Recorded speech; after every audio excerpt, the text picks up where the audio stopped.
good day fellas, this is Russ and welcome to my very first vlog about Skullpanda. Today we are going to do unboxing and placing of these cute little popmart Skullpanda figures in our customized display box done by yours truly. And of course that is fit for the Skullpanda Petals in 4 Act series in this Skullpanda collection. But before anything else, Please don't forget to share, like, comment, and follow this channel to see more contents like this in the future. So now, come and join me! Prior to this day, I have already customized the display box and I gathered my materials from 3 different stores here in Singapore. The first one is Spotlight in Plaza Singapura, which is a one-stop shop for all crafts and party needs. Second store is a small school and office supplies near my place. And third store is IKEA. Of course, some are recycled and reused materials for the stage foundation to hold this terracotta clay. To be honest, it's my first time to use terracotta clay and it's amazing because it dries faster and the color is just perfect for my planned stage. And this is our final product. This is where we will house these 100% figures and pop beans of Skullpanda's Petals in 4 Acts series collection. Now let's go through a short visual and thematic description of each figure from the popmart Skullpanda Petals in 4 Act series, which explores a floral life cycle layered with classic Shakespearean drama, and I have the very cute pop beans and the regular size 100% figures. The first act is A Midsummer Night's Dream, The Budding, which captures themes of whimsical magic, youthful fantasy, and hidden tricks in a lush green woodland aesthetic. The first figure is the Fairies Trick. It's a woodland sprite-themed figure covered in mossy greenery, holding a tiny potion to represent Puck's magical mischief. Puck is a funny, brilliant character in A Midsummer Night's Dream, which reminds me of my college literature performance where we got an A+ grade as a team. The second character in the series is the Budding Fable, which features a delicate purple aesthetic with soft buds on the hair, signaling the very first stages of a blooming story. So see how it morphs from the pop bean version up to the 100% figure.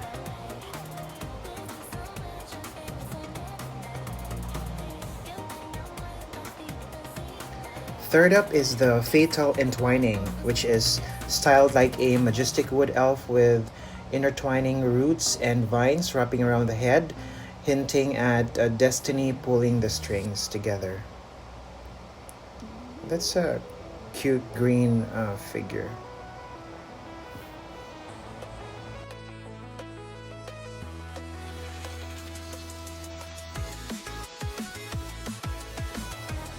Next is Act 2, which is a representation of Romeo and Juliet, representing the blooming group for this series, and it features soft pink, porcelain white, and deep wine red accents to symbolize intense romance, passion, and tragic fate.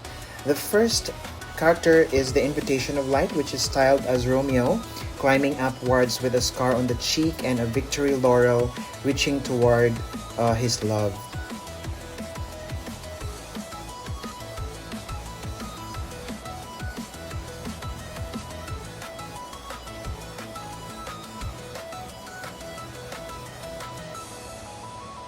The second image is The Vow, which is a large, elegant, bridal-inspired figure wearing a flower veil and holding, he said it's a red heart, but the head is also surrounded with rose petals to mark an eternal secret promise to a loved one. And the third figure for this act is the Burning Gloom. Burning Gloom is a sorrowful figure cast in deep, moody, purple tones, representing Juliet surrounded by layers of drapes in her final resting sleep.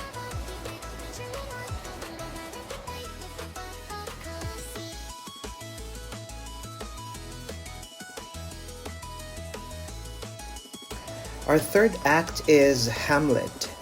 It represents the withering group of Petals in 4-act series, and it emphasizes fading beauty, melancholy, and grief using translucent water elements and pale ghostly tones. The first figure is the Withered Innocence. This yellow one, it features drooping floral details and pale skin, capturing the heavy burden of lost purity and early grief.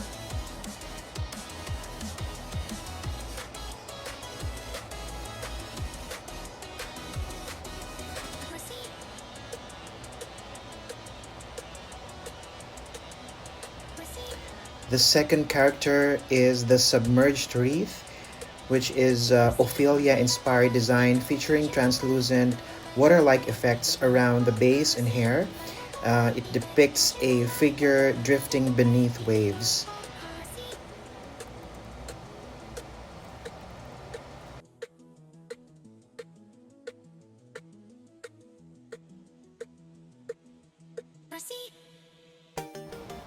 Next figure is the Elegiac Witness.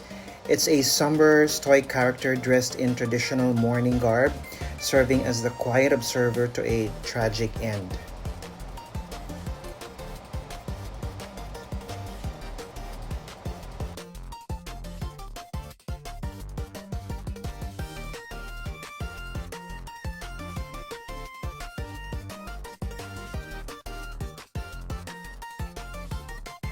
And our fourth and final act is Act 4, which is Macbeth, representing the Decay group in this series. It embraces gothic aesthetics, dark gray tones, ashes, and metallic accents to show the final stage before the rebirth.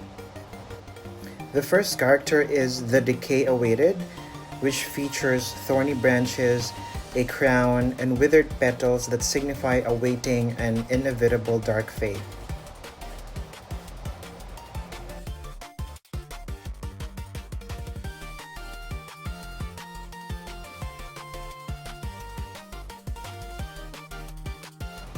The next figure is the Crown in Ashes, which is a dramatic heavy figure coated in a dark ash-like finish wearing a tarnished, sleeping crown.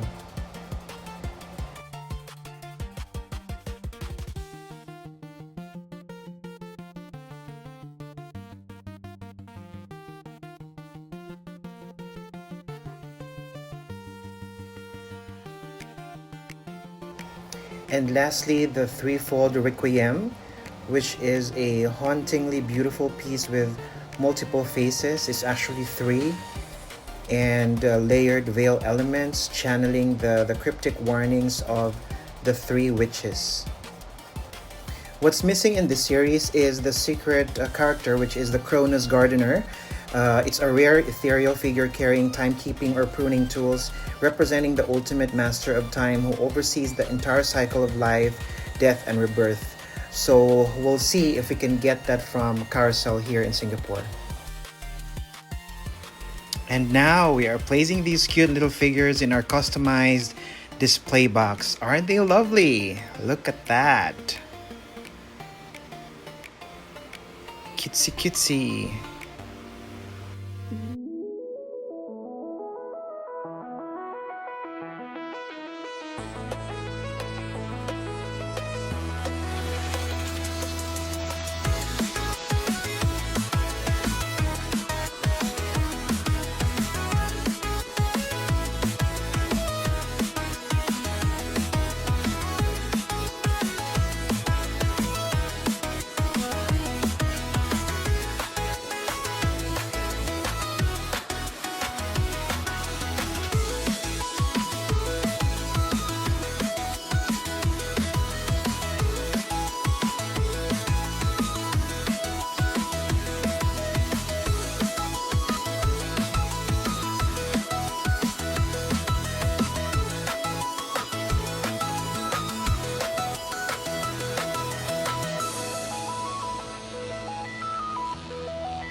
Okay, there you have it. You've seen the 100% figures pop beans, fragrance sprays, and plushie collection of Skullpanda Petals in 4-act series, excluding the secret character Cronus Gardener, which I am yet to get hold of. And there is actually another set related to these. There are fridge magnets and aircon bag, but for now I don't collect those stuff, although they are pretty good collectibles as well. Alright, so again, please like, comment, follow, and share. That will really be a big help. Cheers everyone! Wrestle, wrestle.